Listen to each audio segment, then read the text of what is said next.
بسم الله الرحمن الرحيم وصباح نمت هذا أفر يلباتنك بشا ماج سنة كالبكون لباتن يلح أو كوباغن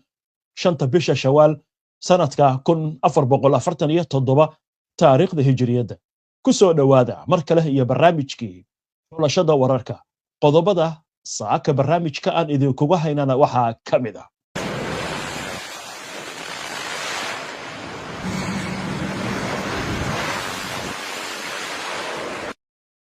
iyadoo maanta dagaalka bariga dhexe uu galay maalintii 25aad ciidamada ilaalada kacaanka Iiraan ayaa dardar geliyay weerarada ay ku hayaan saldhigyada Mareykanka iyo Israa'iil waxaana saacadihii la soo dhaafay ay fuliyeen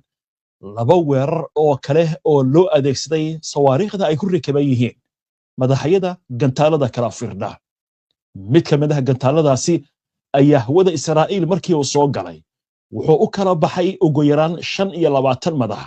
waxaana ka dhashay qasaare kala duwan iyo cabsi xooggan wasiir ka tirsan xukuumadda Israa'iil oo la sheegay inuu ka badbaaday isku day lagu dili lahaa haddaba yaa ka dambeeyay qorshahani xog ayaan idin kaga haynaa Mareykanka oo sheegaya in ay sii wadi doonaan duqeymaha ka dhanka ah Iiraan walow ay socdaan dadaalo dhanka diblomaasiyadda oo ku aadan sidii heshiis loo gaari lahaa Hezbollah iyo Israa'iil oo isku haya weerar iyo weerar celis Macron oo jeediyay hadallo aysan jeclaysan Israa'iil dhammaan wararkan iyo weliba qodobo kale oo faahfaahsan iyo wixii warah ee soo dhaca intaynu hawada ku jirno ayaan idinkugu soo gudbinaynaa barnaamijka xulashada wararka soo dhawaada mar kale daawadayaal si aad ula socoto oo hesho wararkan barnaamijyada iyo macluumaadka aynu halkan ka soo gudbinayno haddii aad ku cusub tahay baraheena bulshada ama ma horay aadan ugu xirnayn hadda ku soo biir waana ku mahadsantihiin daawashada barnaamijka wahagaag xaaladda bariga dhexe aynu eegno halkaasi oo dagaalka maanta ay tahay maalintii 25aad xilligan oo hadda barnaamijku toos u baxayo duqeyn ayaa laga soo warinayaa bartamaha Israa'iil magaalada Tel Aviv ayaa la sheegayaa in duqeyntu ay ku socoto warkaasi wixii ka soo kordha baan idin soo gudbinaynaa laakiin laba weerar oo ka horeysay oo xalay saqdi dhexe iyo saaka hirtii waabri Israa'iil lagu soo qaaday aynu eegno iyo sidoo kale saldhigyada militariga ee Mareykanka ee gobolka bariga dhexe ciidamada ilaalada kacaanka Iiraan ayaa qaaday weerar ballaaran oo ka dhan ah Israa'iil iyagoo ku dhawaaqay in ay fuliyeen mowjadii 78aad ee howlgalka ballanqaadka dhabta dufcadda afraad weerarkan ayaa lagu beegsaday goobo ku yaala Israa'iil iyo saldhigyada Mareykanka ee gobolka bariga dhexe waxaana qaraxyo waaweyn laga maqlay magaalada Qudus ee la haysto waqooyiga bartamaha iyo koonfurta Israa'iil waxaana soo baxaya warar sheegaya in qasaare nafeed laga diiwaan geliyay magaalada Haifa ee dhanka waqooyi ku taal telefishinka Iiraan ayaa baahiyay in ciidankooda weerar gantaalaha ay ku qaadeen Israa'iil isla markaasna la beegsaday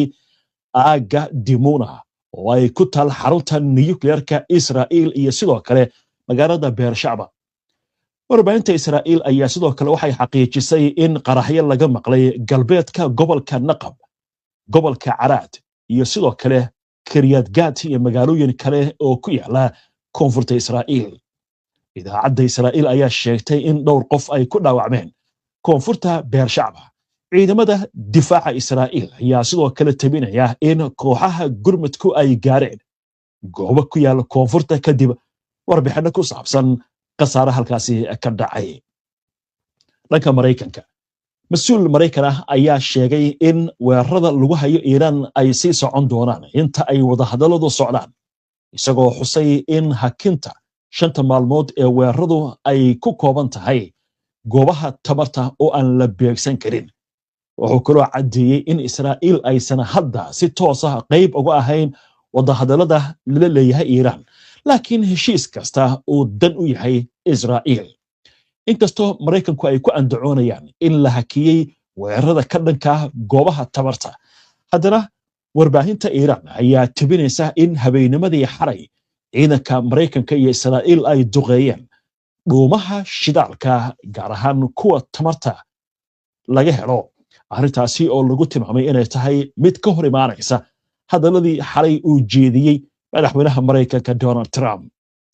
Isla wararka Mareykanka, taliska dhexe ee Mareykanka ayaa sheegay in markabka diyaaradaha dagaalka xambaara ee Abraham Lincoln weli hawsha uu ku jiro, isla markaasna ay ka duulayaan diyaaradaha ka qayb qaadanaya waxa loogu yeeray howlgalka carada weyn. haddii aynu eegno weerarada kale Iiraan ay ku hayso wadamada gobolka, Sacuudiga, wasaaradda gaashaandhigga Sacuudiga ayaa daboolka ka qaaday in la qabtay lana burburiyey 5 diyaaradaha droniska ee aan duuliyaha lahayn oo lagu soo weeraray gobol ku yaala bariga waddankaasi. Kuwait, ciidamada ammaanka ayaa sheegaya in difaacyada cirku ay ka hortageen weerar gantaalo iyo diyaaradaha aan duuliyaha lahayn oo tan iyo waa berigii saaka lagu soo qaaday waddankaasi. Telefishinka Al Jazeera ayaa xaqiijiyay in qaraxyo laga maqlay bartamaha iyo waqooyiga dalka Kuwait, kuwaasi oo ka dhashay diyaaradaha dagaalka ee droniska iyo gantaalada oo la isku dayay in hawada sare lagu qabto. war kale oo Kuwait ku saabsan waxaa soo baxaya in shirkadda Amazon ay sheegayso in barnaamijkeeda cloud-ka loo yaqaan ee kaydka macluumaadka internetka waxyeello ay soo gaartay, waxaana la sheegay in duqayn lala eegtay mid ka mid ah goobaha ay shirkadaasi ku leedahay waddanka Kuwait. waxaase la sheegay in ay bad qabaan xogta iyo macluumaadkii ku jirtay xaruntaasi loona wareejiyey goob kale. horey Iiraan waxay u sheegtay in ay beegsan doonto xarumaha tiknoolajiyadda ee Mareykanka ee gobolka bariga dhexe sida Google, Amazon iyo sidoo kale Nvidia, iyadoo lagu tilmaamay taasi inay tahay tilaabo lagaga aargudanayo weerarada Mareykanka iyo Israa'iil ku hayaan waddanka Iiraan. dhanka weerarada Xisbullah iyo Israa'iil haddii aynu eegno, ururka Xisbullah ayaa farta ku fiiqay in ay beegsadeen xarunta raadaarada Israa'iil ee ku taal deegaanka la yiraahdo Magdal Tifan ee koonfurta deegaanka Maalot ee waqooyiga Israa'iil, iyagoo u adeegsaday weerarkaasi diyaarado aan duuliye lahayn. ururka reer Lubnaan waxaa kaloo uu sheegay in ay beegsadeen xarumaha madaafiicda Israa'iil ee deegaanka Saasaca ee waqooyiga Israa'iil, iyagoo adeegsanaya diyaarado drone ah oo ismidaamiya. ururka waxaa kaloo uu sheegay Xisbullah in gantaallo ay ku garaaceen xarumaha ku yaal deegaanka in Hakushrim oo ku beegan magaalada Al-Mashacab ee koonfurta Lubnaan. isla wararka colaadan, wasaaradda caafimaadka ee waddanka Lubnaan ayaa sheegaysa in 2 qof ay ku dhinteen 5 kalena ay ku dhaawacmeen weerar Israa'iil saakay ay ku qaaday deegaanka Bishamon ee ku yaala koonfurta waddankaasi Lubnaan. dhanka Israa'iil, mas'uuliyiin Israa'iiliin ah ayaa waxa ay sheegeen in ay doonayaan inay gaarsiiyaan khasaare culus ururka Xisbullah, isla markaasna ay joojiyaan weerarada iyo khatarta ay maagan yihiin, lagana fogeeyo dhanka xuduudaha halkaasi oo la sheegayo in kumanayaal kun oo Israa'iiliin ah ay iskaga barakaceen. waxaa sidoo kale ka mid ah wararka in Xisbullah ay adeegsanayso gantaalada kala duwan, gaar ahaan kuwa cruise-ka loo yaqaan iyo sidoo kale diyaaradaha droniska. laakiin Israa'iil ayaa sheegaysa in khatarta ugu weyn ee Xisbullah ay tahay gantaalada lidka taangiyada, kuwaasi oo la sheegay inay halis gelinayaan ciidamada Israa'iil ee doonayay inay ku sii fidaan deegaano ka tirsan koonfurta waddanka Lubnaan. wararka dhanka diblomaasiyadda ee colaadda gobolka bariga dhexe haddii aynu jaleecno, madaxweynaha waddanka Faransiiska Emmanuel Macron ayaa waxa uu sheegay in qabsasho nooc kasta ah oo Israa'iil ku qabsato Lubnaan, daanta galbeed ama meel kale aysan damaanad qaadi karin amniga cid walba, isagoo ula jeeda in Israa'iil aysan amni ku helin ama ku heli karin haddii ay isku daydo inay qabsato Lubnaan deegaano ka tirsan daanta galbeed ama goobo kale. isla wararka dhanka diblomaasiyadda, madaxa guddiga midowga reer Yurub ugu sarreeya, gabadha lagu magacaabo Ursula von der Leyen, ayaa ku baaqday in si degdeg ah loo joojiyo dagaalka ka socda gobolka bariga dhexe, waxaana ay sheegtay in dagaalkaasi saameyn weyn oo ku yeelanayo caalamka, gaar ahaan Yurub. waa hagaag wararkaasna halkaas aynu kaga gudubno. waxaan u gudbaynaa intaynu barnaamijka ku jirnay faahfaahin dheeraad ah oo ka soo baxaysa weeraro lagu qaaday magaalada Tel Aviv iyo bartamaha Israa'iil. weliba Israa'iil waxay ka qaylinaysaa gantaal goor dhawata la adeegsaday oo militariga Iiraan ay adeegsadeen gantaalkaasi oo la sheegaya halis weyn inuu xambaarsan yahay maxaa ka jira in isku day dil uu ka badbaaday mid ka mid ah xubnaha golaha wasiirada Israa'iil sheekadaas iyo weliba warar kale intaan u gudbin waan isku soo laabanaynaaye aynu ku hakanno qadar xayeysiina mar kale daawadayaal wali waxaad la socotaan barnaamijkii xulashada wararka oo toos idinkaga imaanaya istuudiyahayaga koowaad barnaamijyadeena waxaad kala socon kartaan bogagga bulshada ee internetka sida YouTube-ka, Facebook-ka, Twitter-ka iyo Telegram-ka warbixino qoraal ah warar faclooyin iyo macluumaadyo kale waxaad ka heli kartaan barta internetka aynu ku leenahay ee www.hbnonlinetv.com ku xirnow HBN oo ka dhigo wehelkaaga wararka intaan u gudbin sheekada ku saabsan isku dayga lagu qaarajin lahaa mid ka mid ah xubnaha golaha wasiirada Israa'iil waxaynu eegaynaa wararka ugu dambeeya ee la xiriira weeraradan gantaalada ee inta aynu barnaamijka ku jirnay faahfaahin dheeraada ay ka soo baxeen oo lala beegsaday bartamaha Israa'iil telefishinka kanaal 12 ee Israa'iil laga leeyahay ayaa sheegaya in mid ka mid ah gantaalada lagu soo weeraray Israa'iil oo ku soo dhacay aaga Tel Aviv la sheegayo in uu u kala go'ay ilaa iyo 3 ilaa iyo 4 bam oo kala duwan oo midkiiba uu yahay 100 kilogram waxaa lagu soo warramaya arrintan inay walwal weyn dhalisay isla markaasna waxaa lagu soo warramaya in kooxaha gurmadka degdega ee caafimaadku ay ku wajahan yihiin goobaha la soo sheegayo in markaasi qasaaruhu uu ka jiro wararka sidoo kale waxaa ka mid ah in muuqaalo haatan baraha bulshada la soo dhigay ay muujinayaan dab xooggan oo ka baxay goobaha la beegsaday iyadoo kooxaha dabdamiska iyo ambalaasyadu ay ku carareen goobahaasi marka waxaan taasi oo ku darayaa in weerarkan sidoo kale lagu beegsaday ilaa iyo 7 goobood oo kala duwan oo ka mid ah magaalada Tel Aviv iyo aagaga ku xiran waxaana tani ka dambeysay kadib markii sida wararku ay sheegayaan la maqlay seeriga digniinta ka bixaya gantaalada raadiyaha militariga Israa'iil ayaa soo warinaya in ay jiraan warar la xiriira qasaare soo gaaray dad markaasi gantaaladu ay ku dhaceen kuwaasi oo ku sugnaa dhismayaal ku dumay magaalada Tel Aviv ugu yaraan 4 qof ayaa lagu soo warramaya dhaawac inuu soo gaaray dhanka kale waxaa iyaguna soo baxaya war sheegaya in lala tacaalayo ilaa iyo 8 goobood oo ku yaal deegaanka leerada Raas Al Ain oo ku yaala bartamaha Israa'iil halkaasi oo laga soo warinayo qaraxyo in ay ka dhaceen wararka haatan ugu dambeeya waxay sheegayaan in dhismo ka kooban 4 dabaq oo ku yaal magaalada Tel Aviv burbur weyn oo soo gaaray iyadoo lagu soo warramayo in haatan saraakiisha booliisku ay sheegayaan